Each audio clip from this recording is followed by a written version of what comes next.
they all may be one. That is why he come. They all may be one. He comes humble.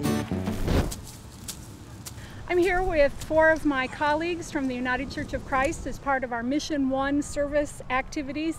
And we're here at the Cleveland Urban Farm, the city farm, that is a program of the REAP, the refugee program that helps refugees that are coming to Cleveland to learn skills that they can use to be employable in our community and contributing citizens. Our goal was to package 111,111 meals for the hungry, and we actually did 112,238.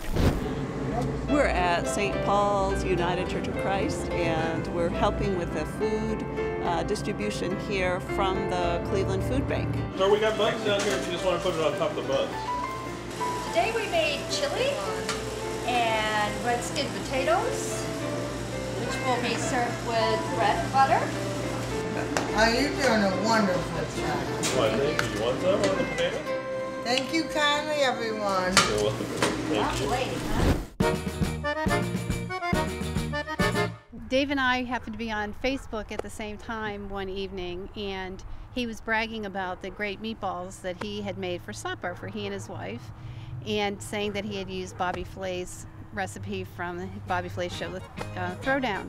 And so when I saw that, I went, really? Because I thought, no, there's no way. I'm a fan of Bobby Flay too, but my grandmother's meatballs are much better. They say that hers are the best meatballs because they haven't tasted my meatballs yet. And the next thing I know, I said, well, do I see a throwdown in our future? Just kidding. It just happened to be that a few days after that, I got all the mailings from the national office.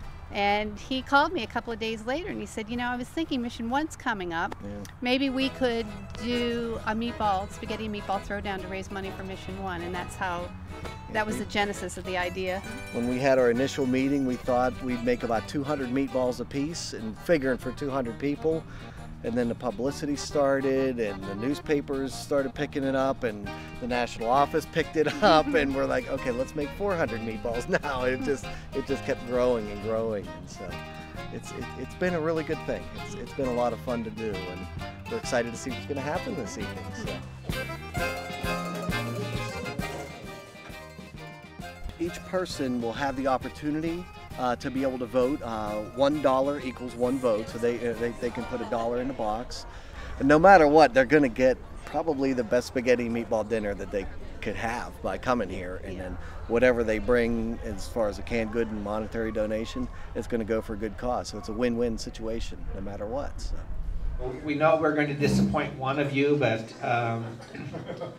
what we've ended up doing is, because we like the toothpicks better because it had color on it, so that is the winner.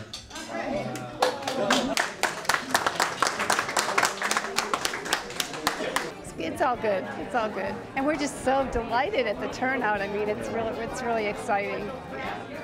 So even though the judges had picked my meatballs to win, it's like they picked my meatballs, but they like Robin's sauce a lot more. No, we think the people who get fed are going to win, because you know, it's a friendly competition with us, but we agreed from the outset that it didn't matter which one of us won. You know, the goal was to raise as much money as we could and raise as many canned goods as we could to feed hungry people.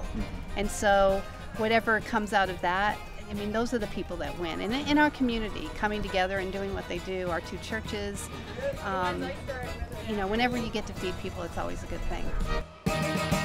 You know, I'm really excited by the way in which Mission 1 has been an opportunity to bring our church, the wider church, together and really focus in a very concrete way on issues of hunger. The UCC is small, and so Mission 1 was giving us an identity not around gay marriage or, you know, any of the controversial things, but around food for the hungry and putting our money where our mouth is, and it was really exciting.